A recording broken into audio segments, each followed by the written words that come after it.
La viande de volaille et les œufs sont souvent considérés comme un luxe dans de nombreux ménages en Afrique. Les coûts de production élevés n'encouragent pas leur consommation et freinent l'industrialisation de la filière avicole. Mais aujourd'hui, le Centre d'excellence régional sur les sciences aviaires CERSA change la donne grâce à ses activités de recherche et de formation pour accompagner les efforts de développement de la filière.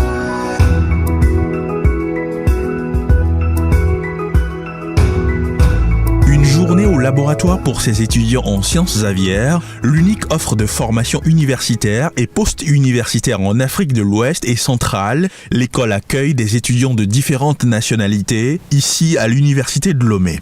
Comme plusieurs autres étudiants passionnés de recherche, Emmanuelle Kouamé, cette jeune Ivoirienne de 29 ans, a elle aussi fait le choix du CERSA pour ses études doctorales.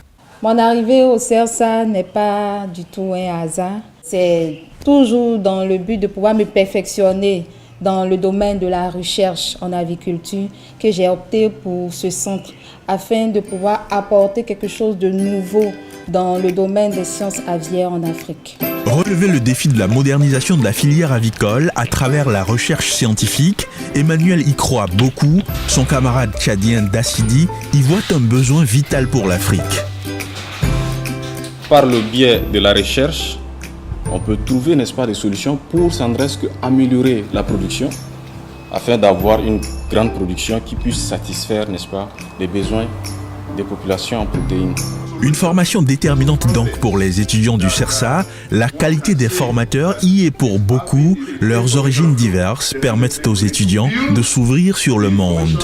La formation au CERSA est pertinente en ce sens que nous avons d'éminents professeurs qui viennent de partout, d'Afrique francophone, anglophone, de la France, de la Belgique et même des Pays-Bas. Et donc avec eux, nous faisons des échanges.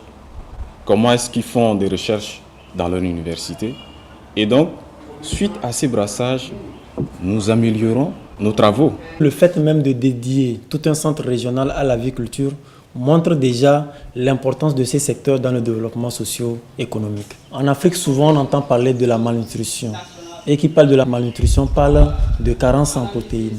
Donc l'aviculture serait donc cette réponse à la malnutrition, en ce sens qu'elle permettra de produire la protéine nécessaire et au même moment créer de l'emploi et donc créer de la richesse. Créer de la richesse en Afrique à travers le développement des sciences aviaires, une initiative de l'Université de Lomé, soutenue et financée par la Banque mondiale, une façon de susciter et d'encourager ce nouvel élan dans la filière avicole, comme par exemple ces échanges directs à Lomé entre les acteurs et étudiants du CERSA avec Maktar Diop, le vice-président de la Banque mondiale pour l'Afrique.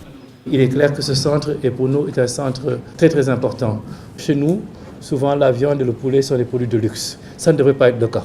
Donc une recherche qui viserait à augmenter la disponibilité, la production de cette protéine animale, pour nous est un élément essentiel pour la réduction du coût de cette protéine animale et également de l'accès donc, de cette protéine animale aux populations les plus démunies pour améliorer la santé de ces populations et in fine la productivité de notre force de travail en Afrique. Des paroles aux actes avec ce coup d'envoi des travaux de construction des bâtiments et laboratoires spécialisés du CERSA. Il s'agit d'offrir un cadre et des moyens modernes pour l'enseignement et la recherche. Les travaux évoluent avec la mise en place d'une nouvelle unité expérimentale opérationnelle dès la rentrée universitaire 2017-2018.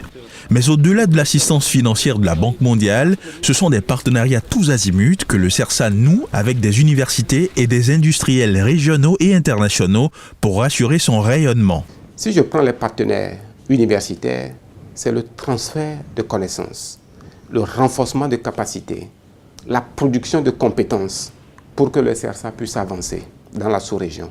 Le partenariat industriel va générer des ressources pour le CERSA et la génération de ces revenus va rentrer dans la dynamique de la pérennisation de la durabilité du CERSA lui-même. On ne fait pas le CERSA pour aujourd'hui, mais on fait CERSA pour demain. des partenariats sur lesquels le CERSA prend appui pour amorcer le développement de l'aviculture en Afrique, mais il faudra aussi trouver des formules pour réduire les coûts de production et promouvoir la transformation des produits. Ce sera un véritable progrès vers l'industrialisation de la filière avicole en Afrique.